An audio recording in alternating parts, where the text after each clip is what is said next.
Walay rewind. Magmadisgrasya ta diha sa floor, wala gyud na rewind. Kapila na ta nakita ana. Kapila na ta kabalita ana. So sa inyo ha, maula na ako ang ginapangayo o pahimangno sa inyo ha. Inyohang safety every day habang nagtatrabaho mo diha sa floor. Yan ay nagpaabot sa inyohang pamilya, anak, asawa, yung mga igsoon, yung mama, papa. Okay, kuhanin niyo na. Okay. Stickers! We work as one! Go ahead!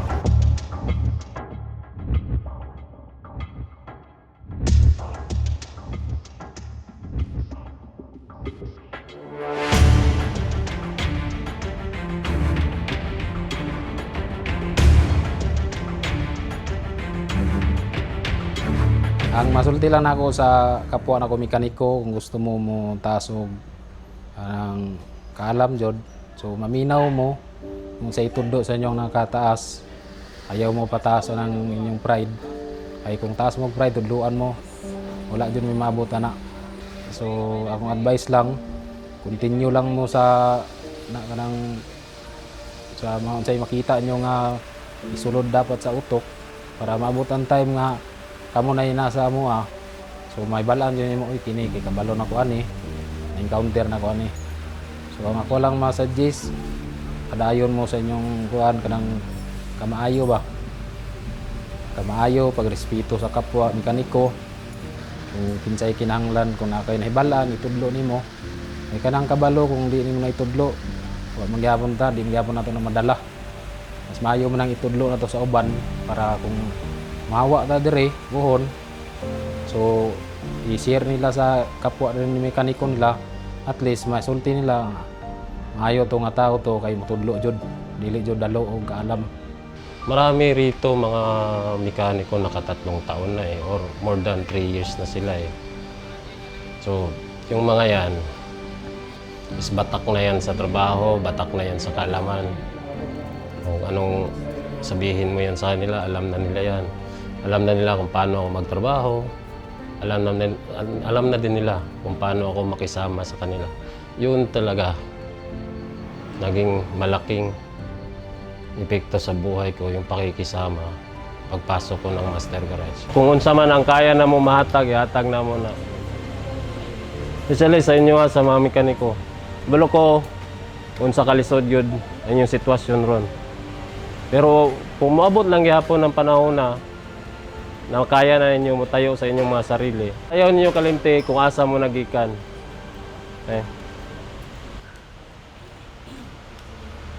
Ikaw, JC, kabalo mo story ni JC Good, kung asa siya nagsugod.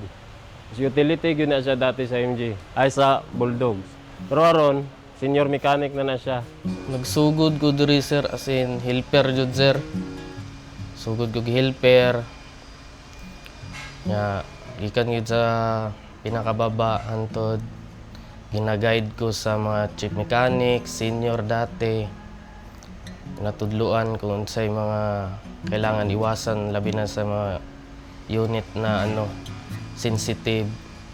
Hantod naabot ko sa rango nga junior. Hantod karon naabot na ko sa senior. Dako ay natabang Master Garage sa kuha sir. Dari jud ko nagsugod gikan pagkuan sa akong anak. Hantod naging 4 years. Murag sila na nagkuan sa kuha sir ba. Dari na jud akong panginabuhi tanan.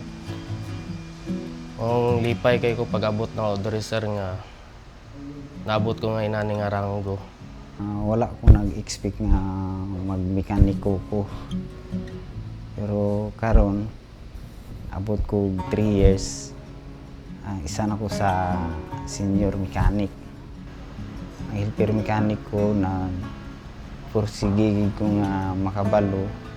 O gi-studyhan ako ang sakyanan hangtod nga na-promote ko as junior mechanic.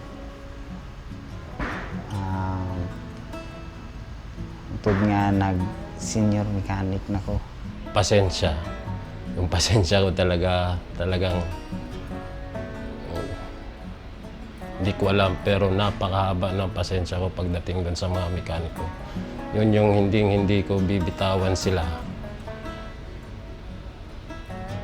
Diba, talagang yung lahat ng suporta ko as a mechanic, personally as a mechanic, yung suporta ko sa kanila, hindi yun mawawala. Dito man sa loob ng shop hanggang sa labas. Kasi sa amin kasi ni Master, laging naming sinasabi, ang nakakaintindi talaga noon sa mga mekaniko na yan, sa mga warriors na yan, hindi kami rin. Kami na, nanggaling din kami dyan eh. Yan yung trabaho namin, dyan kami nabuhay. Bago kami dumating sa point na ganito. So doon pa lang, nasabi ko na napakaswerte din ng mga warriors kasi nandito sila sa pamilya ng Master Garage. Nandito sa talagang aalagaan sila, kung susuportahan sila sa lahat ng ginagawa nila na naaayon naman dun sa kultura ng Master Garage. Yun yung Master Garage way. Kumbaga walang iwanan dito sa loob ng shop, tulungan. So yun yung kinikip ko always at saka pinapasok ko sa puso ko na kahit anong mangyari, lahat ng mekaniko ng MG ay hindi ko sila susukuan. Yun yung way ko ng pagmimekaniko. No, basta kahit anong mangyari, hindi ko sila susukuan. Ano yung management sa akin, ikabait o matulungin.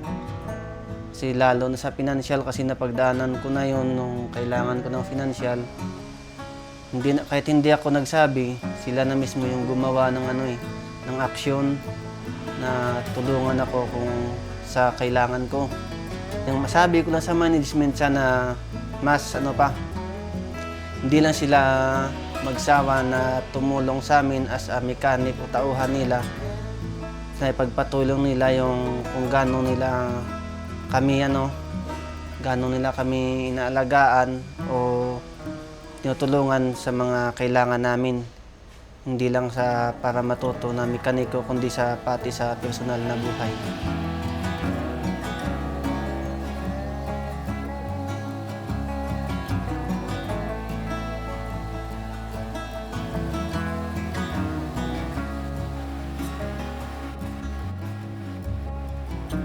Kaya ako nagpapasalamat din ako sa mga partner ko rito, Sir Chris at saka kay Sir Prendel. Binibigay nilang suporta. Yung kinukumusta ka, yung gano'n, okay ka lang. Sa isang tao kasi na parang ang laki ng impact ngayon. Yun yung ginagawa ko sa mekaniko. Na alam mo kasi yung pinagdaanan din nila kasi galing ako dyan eh. So bago ko narating to is ganyan din ako dati. Naiintindihan ko sila kung ano yung pinagdadaanan nila dyan sa floor. Kaya pinipilit ko talaga na yung pagiging mekaniko ko, kung ano yung natutunan ko, na hindi ko yung pinagdadamot sa kanila everyday. Sa kuha pong skill sa na-improve dre dako kayo gikan sa sa makina na gisaligan ko sa makina nga mag-assemble nya mag-overhaul nya sa about pud sa transmission gitagaan ko opportunity nga makahibalo kung unsa lang sa mga kauban ako mekaniko kaya labaw na sa mga nagsugod unsa lang padingkamot lang na makabalo kay para po na sa ato musunod lang jud kung sa proseso sa Master Garage, kung sa mga procedure para magkahiyo sa tang mga mekaniko sa atong mga trabaho. Magsinabtanay, respeto, o ano lang jud, pakumbaba lang, dili kay mag-inisugta na. Gisulod na ko tanan ang gitudlo sa mga senior sa kuha kung unsay maayo sa himuon. Wala na ko gidibdib ang mga kasaba nila. Akong gikuan jud, akong giseryoso jud katong ginatudlo nila sa kuha nga kuan maayo nga pagtudlo.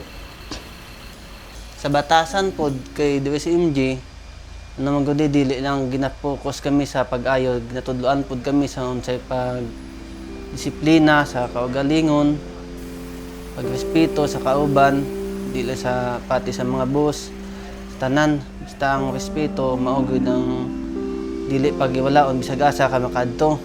Sa una pod ang ako mong ugali, tudluan ko, siyempre nabugoy kanang ego ba. Kanang matudluan ka nya mura kay mutaas imong pride.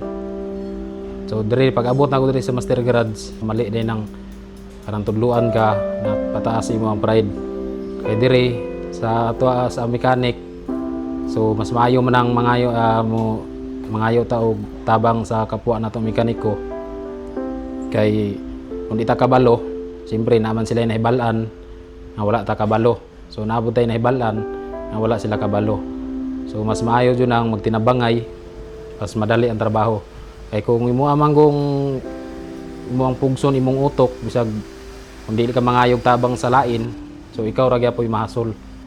Mas maayo man ang mangutana ka sa lain kay wa may mawala sa tuwa kung may mawala sa tuwa kung mangayo tagtabang sa lain. So siyempre sa tulo ka tuig na ko red ako jud og nahibalan.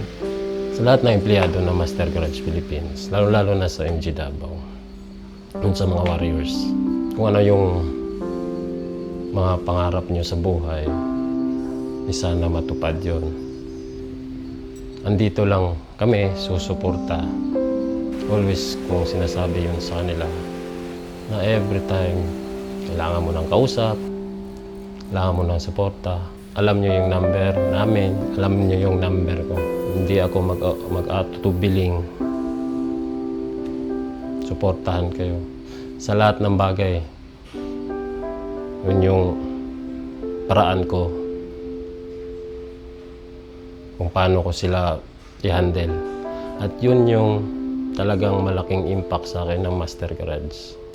Sobrang laki ang pasasalamat ko sa buong team ng Master Garage Philippines at sa buong team ng Master Garage Davao. Dagan kayong salamat sa inyo sa tabang ninyo sa 3 years kapin. Dagan kayong salamat.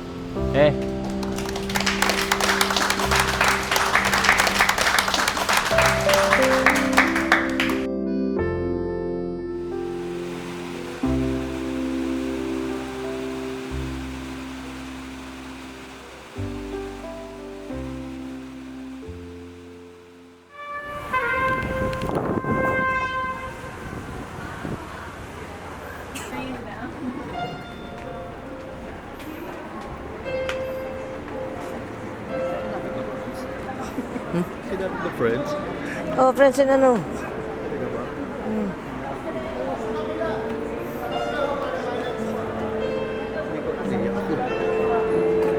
Oh, siyempre, minuulan eh.